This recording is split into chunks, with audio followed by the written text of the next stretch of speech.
Welcome! My name is Ali Goff. I am the owner and founder of Goff Legal, and this video today is to support you if you are a parent or caregiver of someone who has graduated from high school. Congratulations! So exciting. I know it has been a rough couple of years, and seeing your babies run off to college is probably a little exciting and a little scary. And so today I wanted to go over a few things that might support you and being totally prepared for when they go off. So we're going to get some stuff taken care of now so we don't go, my hair's on fire and they're leaving next week. So no, no, no, do it now. I know they're not leaving for a few months, but do it now. So I'm going to go over some legal things and some non-legal things to support you so that you know what you should be putting on your checklist of things to take care of. So first, a reminder, whether your kid's going off to college or not, if they have turned 18, they are legal adults and they get to make their own medical and financial and other decisions, whether you like it or not. That's just how it goes, right?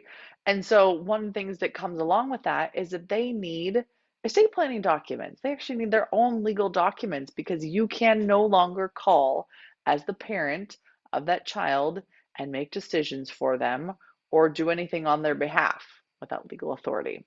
So first thing we would like them to get is an advanced healthcare directive. That gives someone the ability to make medical decisions if the child is incapacitated. So if you don't have one of those, put that top of the list. The second thing is a HIPAA release, and that provides access to medical information even if they're not incapacitated. Because again, you're now the parent of an 18-year-old, which means legally the hospital providers will not provide you with any information unless someone is signed in writing or given verbal approval that they can share with you. And if your kid's in a coma or something where they can't speak, they're not going to be talking to you. I don't care if you are the parent, and it's going to be really stressful, and we just don't want you to have that situation. So, power of attorney, healthcare directive, HIPAA release. And this isn't related to money, right? You can have $0 and need a healthcare directive and healthcare documents. So, incredibly important.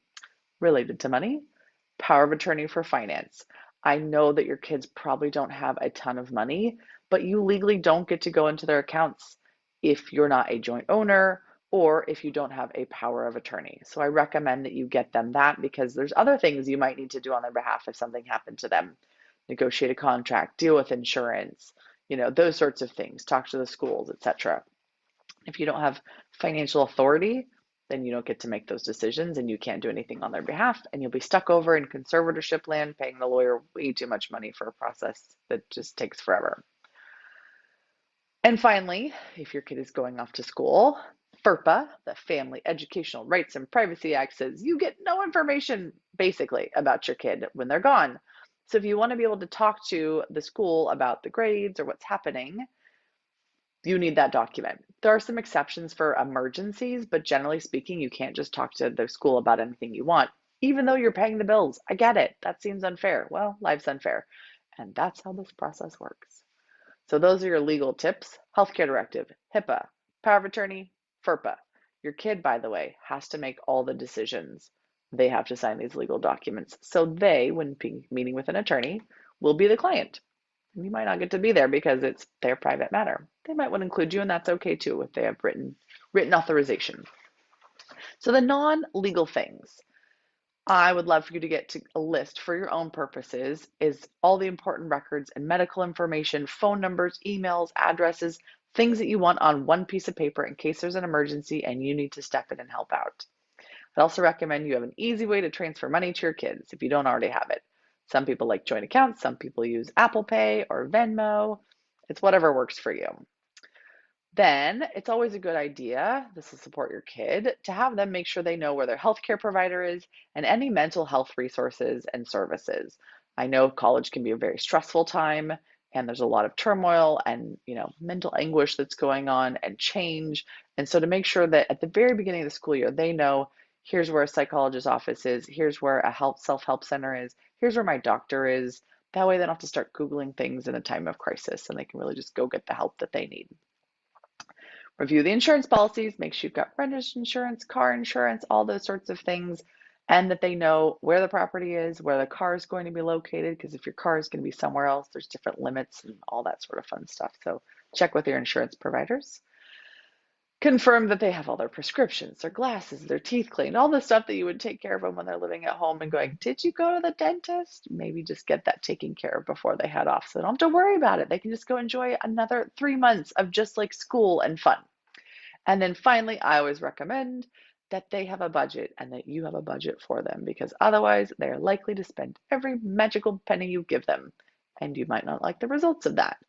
And I just think that's a really good practice for having young kids, especially as now that they're 18, they're actually old kids, older kids, teaching them good financial health because by the time you're really not giving them any money, you want them to understand how finances work, how a budget works, what things they can and can't spend things on. So, other than that, that's my tip. That's my tip. Not legal, but I still think it's good information. And by the way, having your kid get their estate plan done so early, I really do think teaches them good habits around protecting themselves and dealing with their legal affairs.